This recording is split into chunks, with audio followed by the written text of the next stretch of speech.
దేవుని బిడ్డలారా, ప్రశస్తమైన ఉదయకాల సమయము పరిశుద్ధుడైన దేవుడు మనకిచ్చిన ఒక అవకాశం. మరి ఈ సమయంలో నిజంగా ప్రభువు మనతో ఉన్నాడని ఒక నమ్మకంతో మనము ఈ చోట ఉన్నాం. ప్రభువు మనతో ఉన్న సమయంలో ప్రభువుకు మన విన్నపాలను మనము విన్నవించుకోవాలి, లేక చెప్పుకోవాలి. అవి ఏవైనా కావచ్చు, సంతోష విషయాలు కావచ్చు, నీకు కలిగిన సమస్య విషయాలు కావచ్చు. ప్రభువుతో పంచుకోవడం అనేది చాలా ఉత్తమమైనది.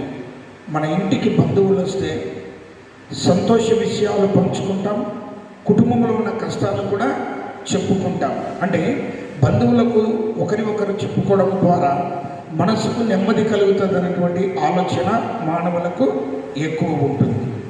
అలాగనే ఇప్పుడు చదవబడిన లేఖన భాగంలో మనము చూస్తే, పేతురు అత్తగారికి జ్వరం వచ్చింది.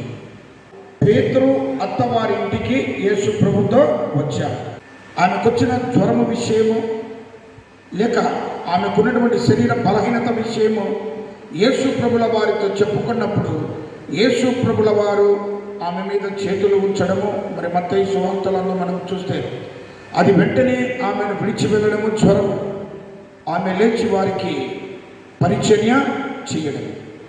దీనిని మనము గమనించగలిగితే యేసు స్వామి మన ఇంటిలోనికి తప్పక రావాలి. ఆయన రాకుండా ఎందరూ మన ఇంటిలోనికి ప్రవేశించినా నీ ఆత్మకు నెమ్మది ఉండదు. అనేకులు రావచ్చు, అనేకులు నీతో మాట్లాడవచ్చు, అనేకులు నీకు ఏదో ఒక రీతిగా చిన్నపాటి సహాయం చేయవచ్చు, చేయకపోవచ్చు.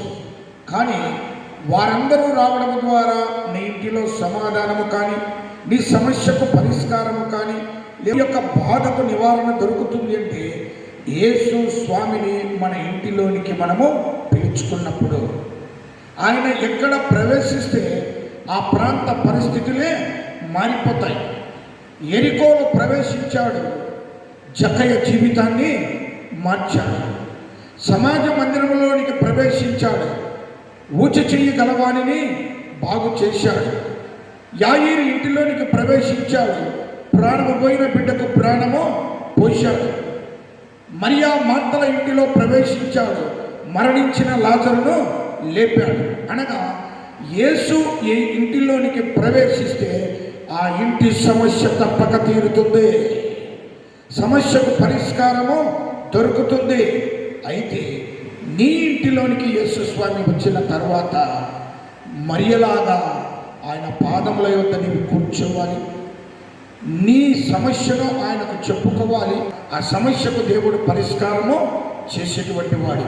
ఇద్దరు గుడ్డివారు వెళ్ళారు, సమస్యను చెప్పుకున్నారు. ఒక గుడ్డివాడు గట్టిగా అరిచాడు, సమస్యను ప్రార్థన ద్వారా చెప్పుకున్నాడు. 12 సంవత్సరముల రక్తస్రావం గల స్త్రీ తన విశ్వాసముతో యేసు ప్రభువును ముట్టుకొని తన సమస్యను చెప్పుకున్నది.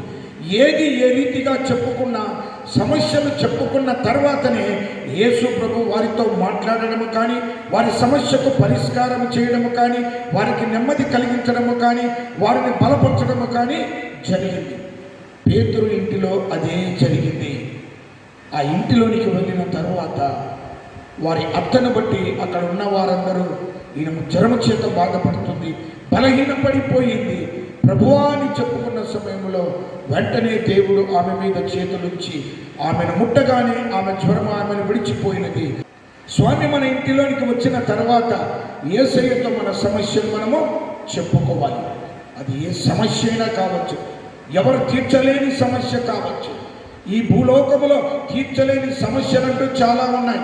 ఎవరు తీర్చలేరు, చేత కాదు, వాటిని బట్టి కుమిలిపోవాలి, ప్రాణాలు పోగొట్టుకోవాలి. కానీ తీర్చలేని మనుషులు సమస్యలను, జడ్జీలు తీర్చలేని సమస్యలను, లాయర్లు తీర్చలేని సమస్యలను, డాక్టర్లు తీర్చలేని సమస్యలను నా యేసు తీరుస్తాడు. ఆయన సమస్యలను తీర్చే దేవుడు, బాధలను తీర్చే దేవుడు, నెమ్మదిని కలుగజేసే దేవుడు, నీ కన్నీటికి సమాధానం చెప్పే దేవుడు. అదే పేతురు అత్తగారి ఇంటిలో జరిగిన రీతిగా ఇక్కడున్న మనందరి ఇళ్లలో యేసు ప్రభువు వచ్చునుగాక. ఆయనతో మన సమస్యలన్నీ మనము చెప్పుకొనేదముగాక. ప్రతి సమస్యకు ఆయన పరిష్కారం ఇచ్చి మన కుటుంబాలను కాపాడునుగాక.